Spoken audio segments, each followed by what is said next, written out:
being here, and I want to say a very special thank you to Mayor Marquetti, and a very, very special thank you to Senator Mark for that very generous introduction.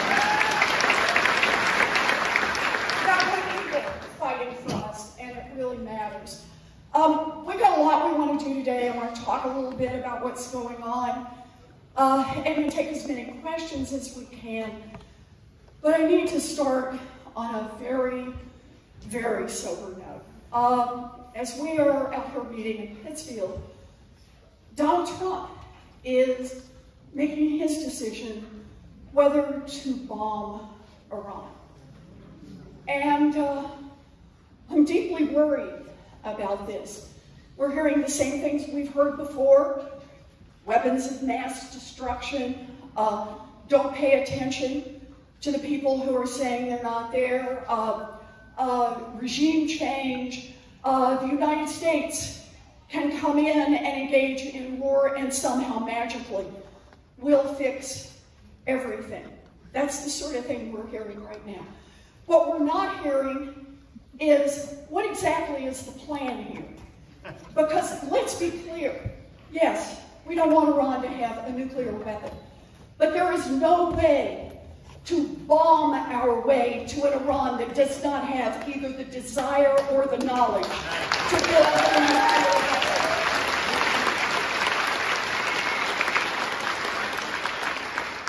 So what is the plan if Donald Trump drops bombs in Iran? Is it that we're going to go back every few years and just drop them again and again? Is it that we're going to evacuate people from the region? Are we going to put American soldiers on the ground in the area? What is the long-term plan, and what does it mean for our people? What does it mean for stability in the region, but also long-term peace for the United States? For me, the question of going to war is one that's very personal. All three of my brothers served in the military. I just came from Jake's job, and we're reminded the cost of what it means to keep a fleet of active duty military around the world, and to send them more into harm's way. My oldest brother, Don Reed, did 288 combat missions in Vietnam. We were blessed to get him back, but many people did not come back, and many families still have that hole in their hearts. Our service members who volunteer to give so much have a right to know that the President of the United States values their lives and sends them into harm's way only when we clearly have a plan and understand both what our goals are and how this protects the United States of America. Donald Trump has not done that, and I will fight him every inch of the war.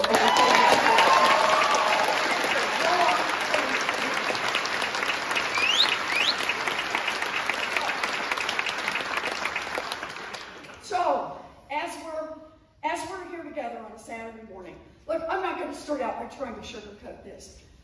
It's bad, and it's bad in Washington, it's bad all across this country.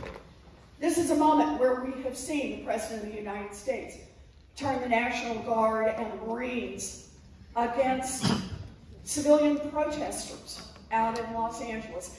A moment when people are being snatched off the streets by ICE, snatched by people who are wearing masks, who don't identify themselves, who stuff people into unmarked vans, who bust out car windshields, who hang out at elementary schools, trying to snag people in.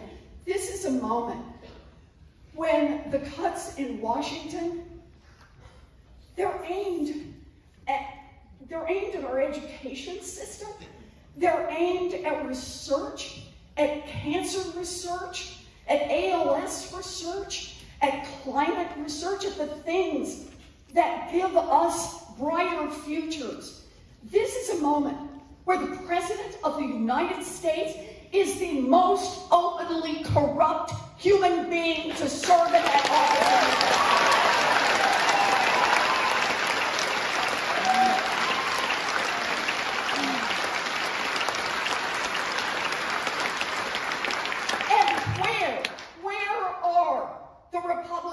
In Congress.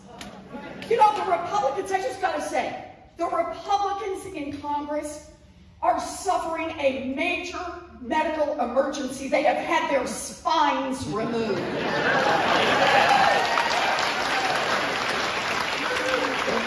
Evidently, the only movement they are physically capable of at this moment is bowing down to the great Donald Trump. Well, I'm here today to say Democrats, to say people from Massachusetts, we don't bow down to kings, we stand up and fight back.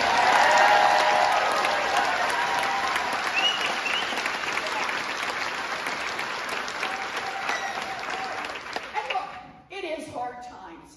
It's hard times across this country, but not having as much power as we want, and we don't.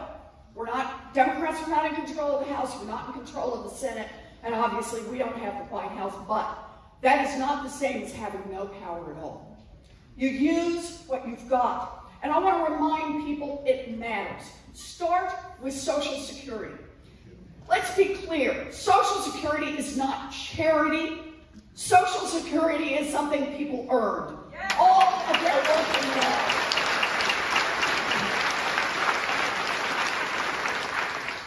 Donald Trump, Elon Musk, and the Doge boys think that they can come in with a chainsaw and fire the people who work at Social Security, shut down the phones, shut down the offices, and tell lies about, oh, that there's all this fraud and abuse in the Social Security system, then it is time for us to fight back. Yeah. So, I started a Social Security war room. It's true. When Elon showed up, and in that war room, we got people organized, we got the information, we got the data, we worked to get the story out. And I just want to be clear today. First, everyone now knows, no, Social Security is not ridden with fraud and abuse. The people who are getting the checks are the people who earn the checks.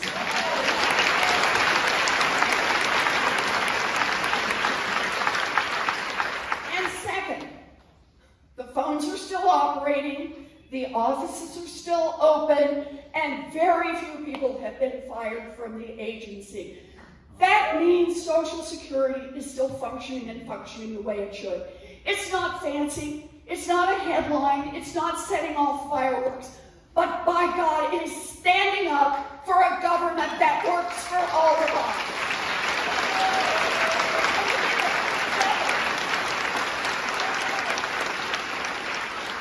One other, and that is the Secretary of Education. So, the big education plan in the Trump administration is to shut down the Department of Education. And all I can say is, who thinks you build a future in a country by shortchanging their children? That is just staggeringly dumb. We support public education. Can we hear it for our public school teachers? And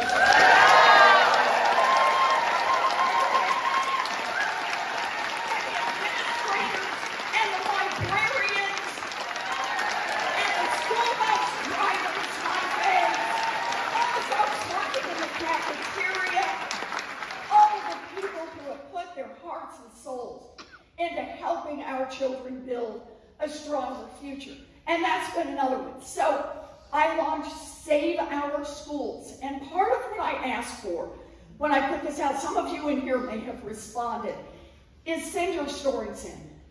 Send your stories in about what public school meant to you, what it means to someone you love, why it matters.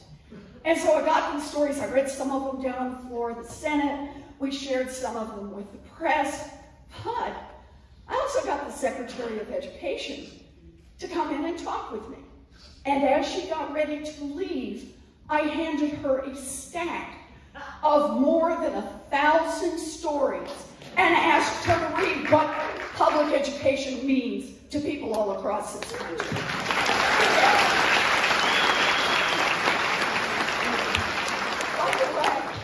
I also got her to admit in that meeting that no, she does not have legal authority to shut down the Department of Education, which just may matter in the pending lawsuit right now that the Secretary has said that. Okay. So I want to talk about right now the fight in front of us. Many fights in front of us, but one in particular, because it is legislative, and that's part of what I wanted to be here to talk with you about. And that is Trump's, as he calls it, his big, beautiful bill. Yeah, the big, beautiful betrayal of the American people. Because this is the bill that would cut access to health care for about 16 million people across this country. And why? So that a handful of billionaires can get even fancier handouts from the federal government. That's all this bill is about. It's about billionaires win, everybody else loses. And there are lots of ways to do the numbers, but that's the heart of what's happening here. Just for a second, I want to talk about the Medicaid program, which is where many of these cuts would come. We call it Mass Health here in Massachusetts. It goes by different names around the country. But here's what that program does. It's a program that says, we don't know whose baby is going to be born with complex medical problems and around $1 million in medical bills before they ever make it out of the hospital. We don't know whose neighbor is going to get hit by a bus or have a stroke.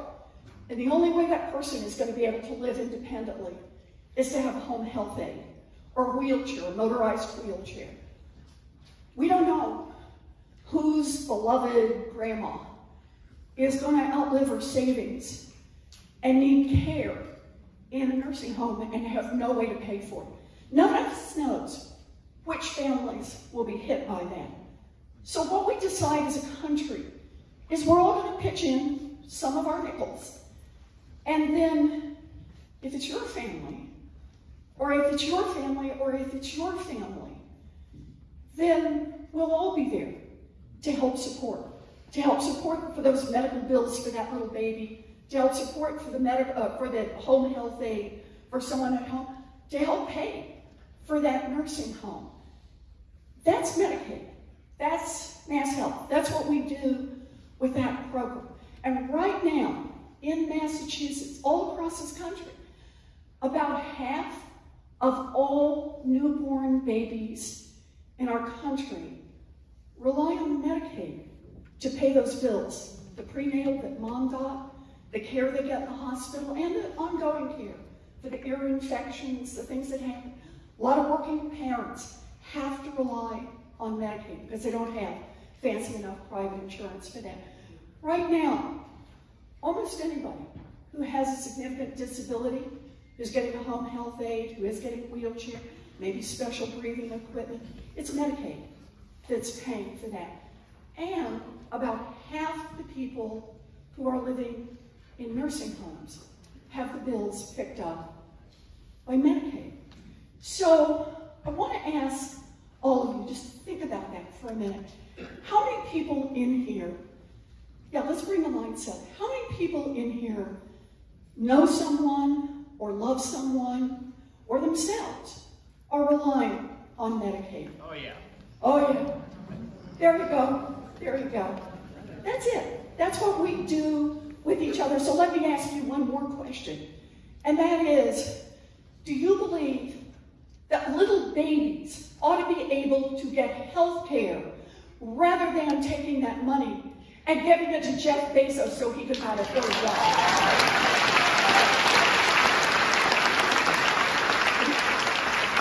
Do you believe that nobody should lose their home health aid so that Mark Zuckerberg can buy a second island? And do you believe that no one should be pushed out of a nursing home so that Elon Musk can take a rocket ship ride to Mars? Yeah. So that's the one that is in front of us right now. It literally is called the Big Beautiful Bill. That's the name of it. But it is the bill to take away health care. By the way, also takes away food support, drives up the cost of groceries, cuts a lot of our energy programs, all so that billionaires can get more tax giveaways. That is the fight I am in, and I want you in this fight with me.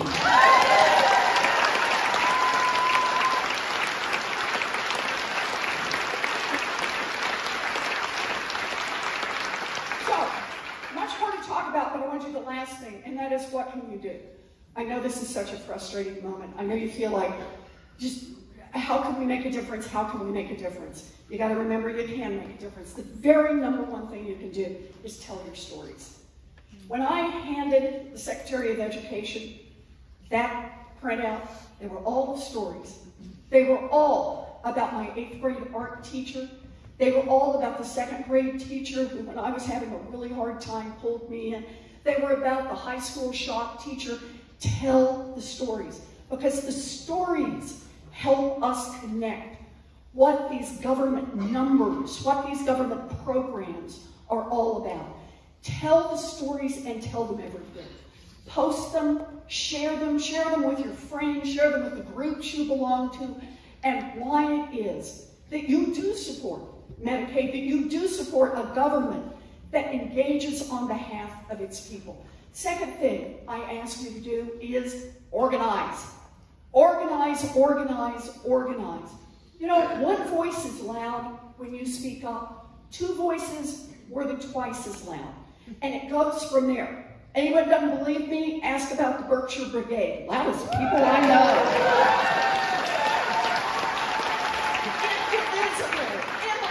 I don't care. But join a group, because that makes us stronger. And then the third thing, I just want to remind everyone, take care. We're in this for the long haul. We're not going to fix this in an hour. We're not going to even be able to fix it in a day or a week. And that means you've got to have some ways that you take care of yourself. Me, I got a sweet husband. He's here with me today, Bruce. And I have a golden retriever, right? Oh, really? Whatever it is for you, take some time. Because we are in this fight. Because we know what's right. We know how much is on the line. And we know that we have to be strong.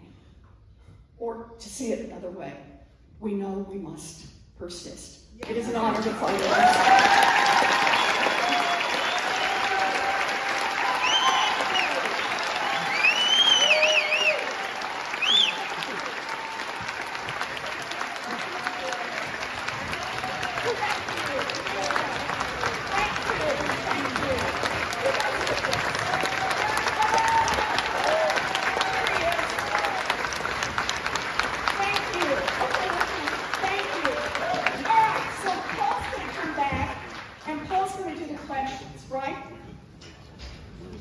What, you're still getting instructions? Yeah. On how this works?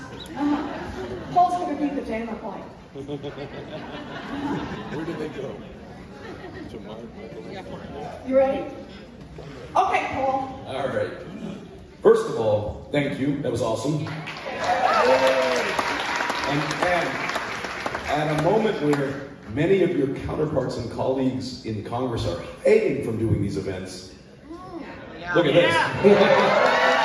Taking randomly drawn questions. So if I call your number, who's going to find it? Mark is going to find you. 627-9963. Last 4 numbers, 9963. Do we have a paper? 627-9962. These were shuffled well. Have we got one? No. And 627-9860. They didn't give us the numbers. It's on the ticket. It's on the ticket. We don't have the numbers. How'd you get in here without a The ticket? ticket doesn't say a number on the other side? You have to have a raffle ticket. A balcony. Someone on the balcony. Okay. Someone is coming to you. Okay. You got it lined up? You want to call a couple more? Yeah, we'll call a couple more. More coming up. Okay. Do we have people yet or no? Yes. Okay, all right, please. We ready?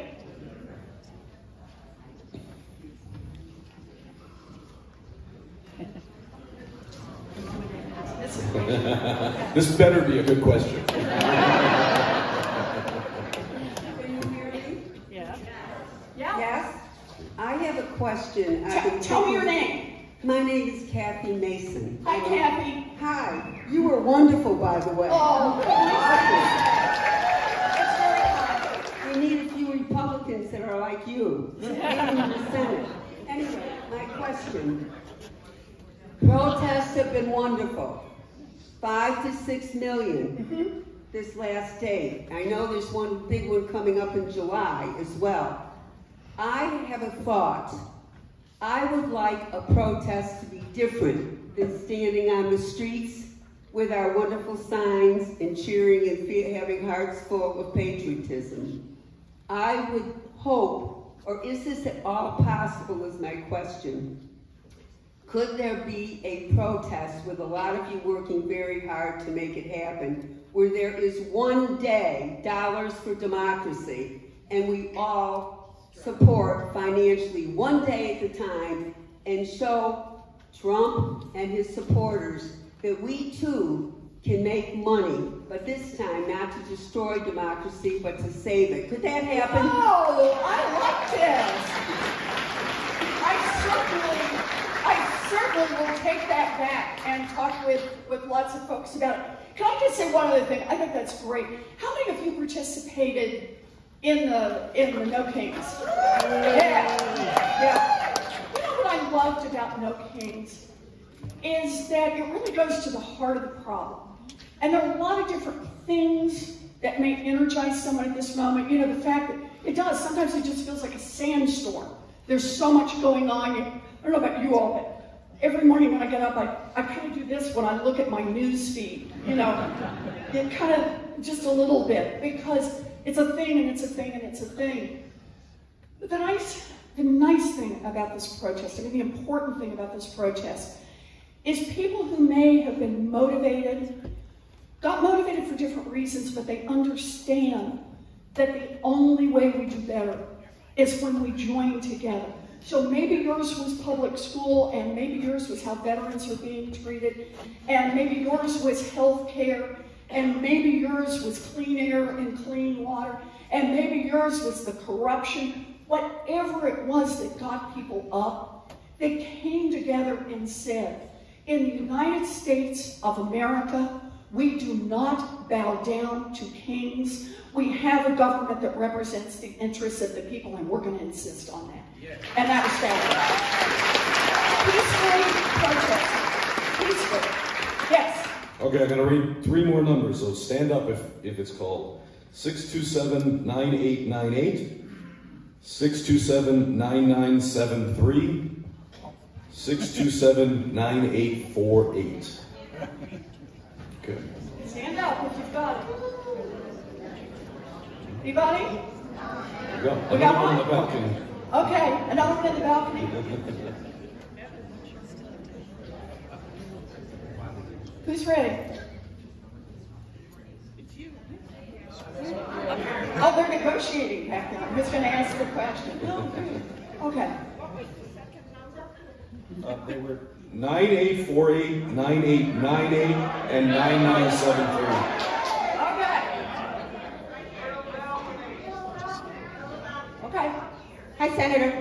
Hi. Right Where up are here. you? I can't see. Where are I'm you? in the balcony. All right. Hi, Okay.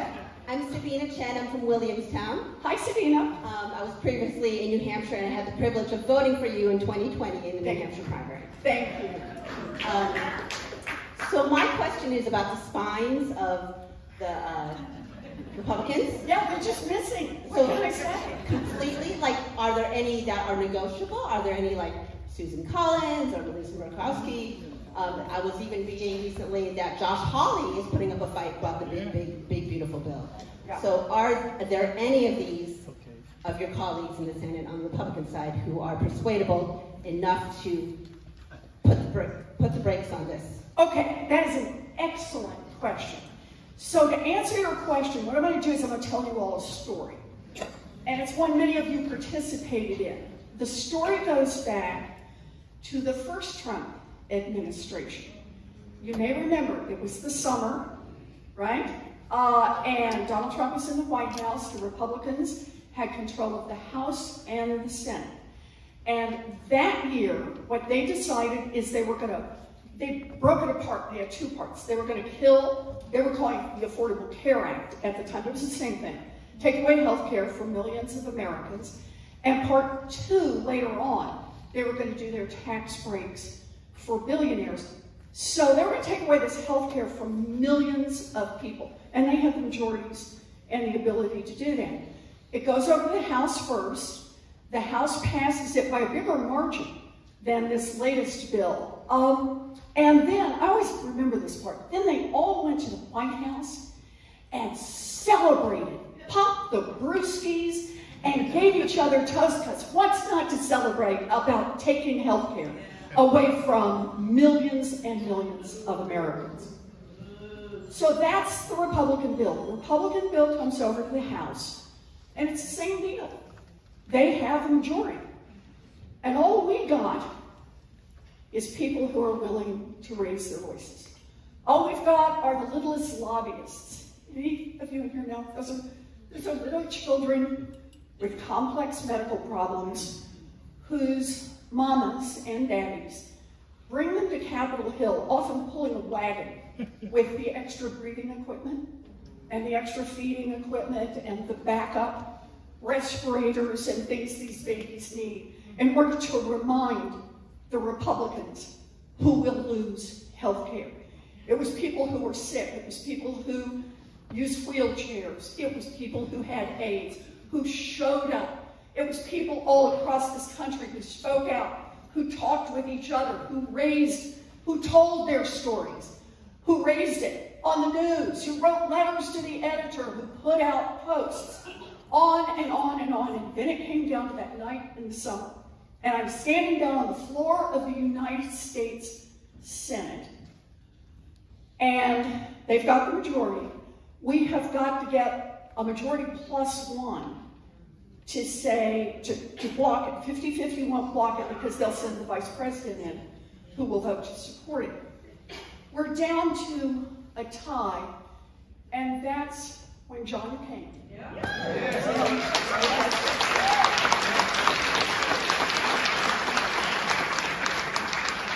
Now, John McCain is gone, but your question is still the right question, because here's the part I want you to hear from that story. John McCain didn't just walk out of a vacuum and come in and vote no. John McCain had heard the stories. John McCain had lived in what was changing in America, with people speaking up, saying, I like health care. And even though I might be okay, I think my neighbor ought to have health care, access to health care as well. I want to support health care all around this country. When Republicans vote with Democrats, I don't do the test of you're a better person or a worse person. I look at this as how much did we turn up the heat? How much did we raise our voices? How much did we make clear that this is what the people you represent want? This is what you better get out there and vote for. And if you don't, we will remember this at the ballot box next time you're up for re-election.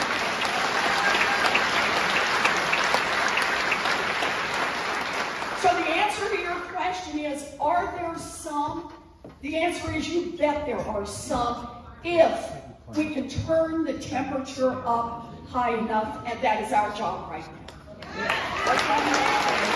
Thank you. Great question. Thank you. Hi, Senator Warren. I'm wearing your shirt. Oh, there you are. I see you. I got A classic. I am your #1 fan in this room, I think. My name is Iranian Hughes. I live in Pittsfield. It is such an honor to be able to speak to you. Thank you. That's very kind. It seems really clear to me that the reason that Democrats are not in charge right now is a result of two things: money and messaging. I'm really pleased that there is movement to help overturn Citizens United, which is the greatest obstacle I think we have to democracy. But if I'm honest, the other big obstacle is messaging. I only learned in the last year that the Democratic Party is only focused on elections. There is no system in the Democratic Party to get us all, get all of you leaders on the same page, to get you on the same page with something horrific like Fox News. We don't have a system in place. How do we put a system in place that gets you Democratic leaders speaking the same message so it is so clear, getting our media speaking the same message so it is so clear? If our message were clear, we would be in charge right now. So how do we make that happen? So it is a great question, and one, frankly, I ask myself, and ask myself a lot right after the election results this past November. Democrats did not make clear to the American people that we are fighting for more opportunity and a more sustainable future for your family. We did not make our economic message clear enough, strong enough, and we didn't lead with it enough. So shortly after the election, I started meeting, and all I can do is describe what I do. I started meeting with Democrats, including, I did a whole presentation to the House Democrats, the House Progressive Democrats. They invited me. So I came and I told them, I said, there's a fight coming. And the fight is coming, is the billionaires win, everybody else loses. The fight is coming, is an economic fight, and it's going to be about taking away health care.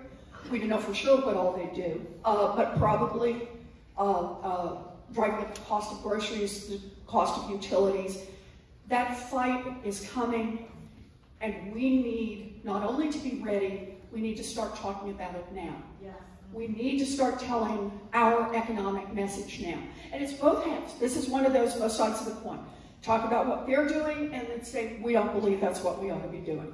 We don't think we ought to be doing that. And I want to add to this.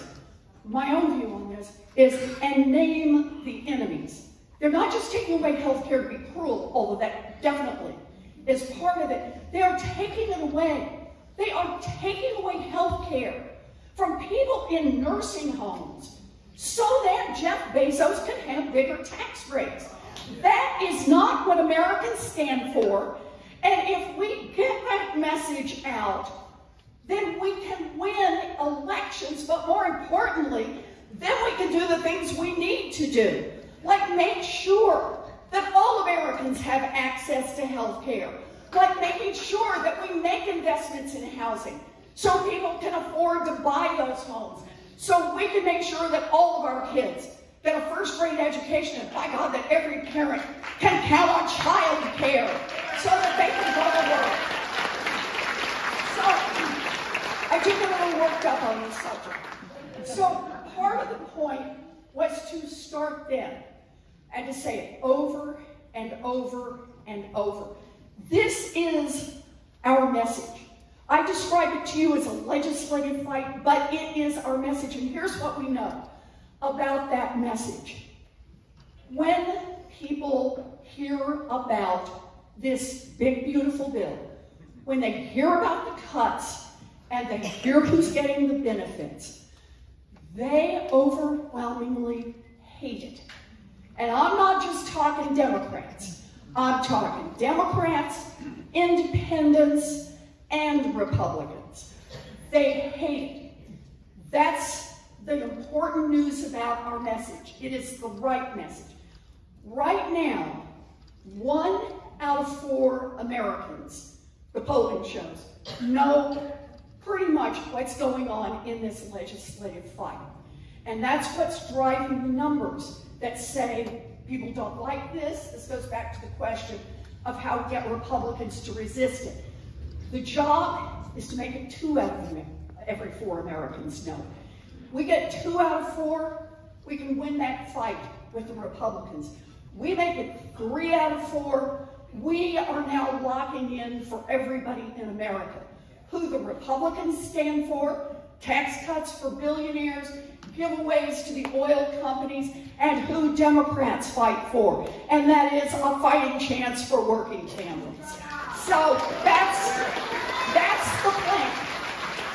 And we are getting, I really do think on this one, I think the Democrats are really getting tighter and tighter on message. Look, it's hard because things keep happening, right? And you get drawn off to Trump's corruption on the stable coins. We get over on the question about is it going to bomb Iran? We get pulled, but come back always to this central economic message. And now I want to tell you the second half of that message.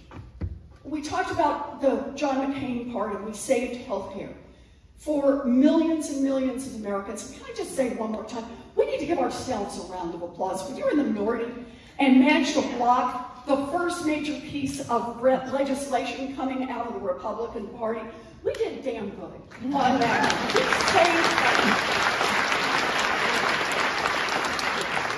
But there was another part to that story, and that is, remember I said they split off the tax part?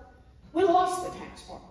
We fought them every inch of the way, $2 trillion in cuts that went to a handful of millionaires, billionaires, and giant corporations. But here was the thing. We kept pounding the message. And so by the time 2018 came around, there was not a single Republican who ran on the accomplishment of having cut taxes because we had so changed that narrative. And in fact, the narrative of who you fight for had so infused our party that that's a big part of what gave us our 2018 blue wave. We took back the House, that stopped a lot of the bad stuff coming out of Washington and put us in a place where we were able to take back the majority in the Senate and take the White House in 2020. So you are right, we gotta be on message because it is the right fight to have. We just gotta get out there and show every day that we are fighting. Thank you. Thank you. I believe this is going to be the last question. Last question. Make it a good one. 627-9905. All right. Okay.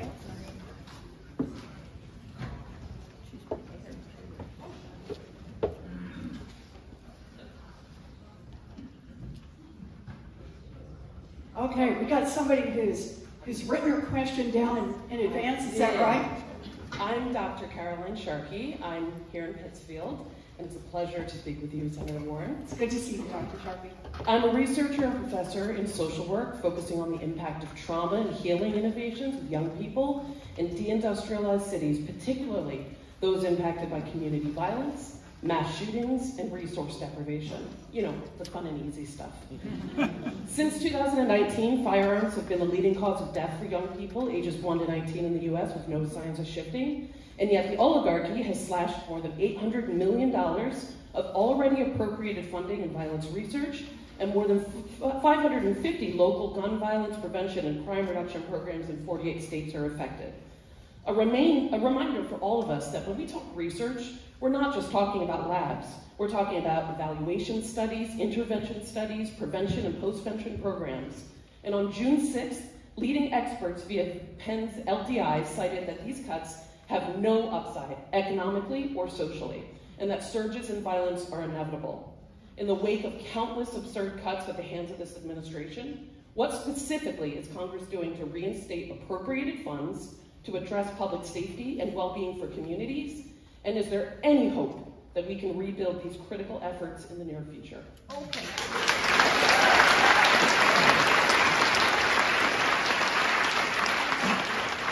So let me start with a direct answer to your question. What is Congress doing? Take another look at the big, beautiful bill. The programs that haven't already been cut will also be cut. And in addition to that, the current version of the bill actually makes it easier to get gun silencers. So that's the kind of stuff that has been tucked in to this bill.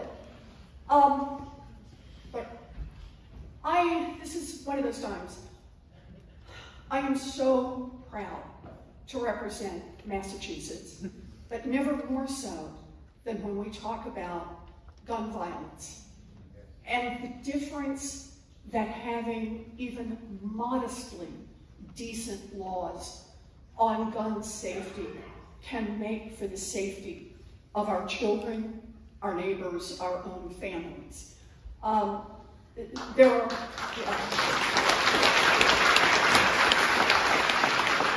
estimates that if the rest of the country followed just Massachusetts laws as they exist right now on guns, and keep in mind, hunters still have access to guns here in Massachusetts, there's plenty of opportunities, but if the rest of the country followed Massachusetts, that we could prevent deaths from gun violence across this country by about 40%. Think about that. People who are dying today would not die if we had better laws, and we need to fix that head on. Yeah. I start there because that tells me we know what the goal is. We know where we're trying to head on gun violence and gun safety laws. The question you have to ask yourself is, so why doesn't it happen? And the answer is not that there's not widespread support for it. The data I see suggests that depending on how you kind of slice it and dice it, 90% of Americans, Republicans, Democrats, Independents, want to see us do things like background checks, want to see us do some basic gun safety laws, and yet it doesn't happen. And what we're seeing, once again, is the influence of money on politics. And we are watching the impact of not just the NRA, but the gun manufacturers that help fund the representatives and senators who, no matter what, will stand up over and over and over and try to turn the lives and the safety of our children into some kind of cultural war.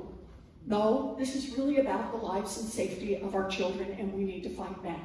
So part of the answer here is going to be, we got to get money out of politics. We've got to fight back on the money that we need to do on the safety. And I'm in all the way. Did you say that's our last one? Sorry, yeah. Oh, I am. I could do this all day, but I think we're going to do pictures. We're going to do pictures. Can we have a round of applause for somebody else?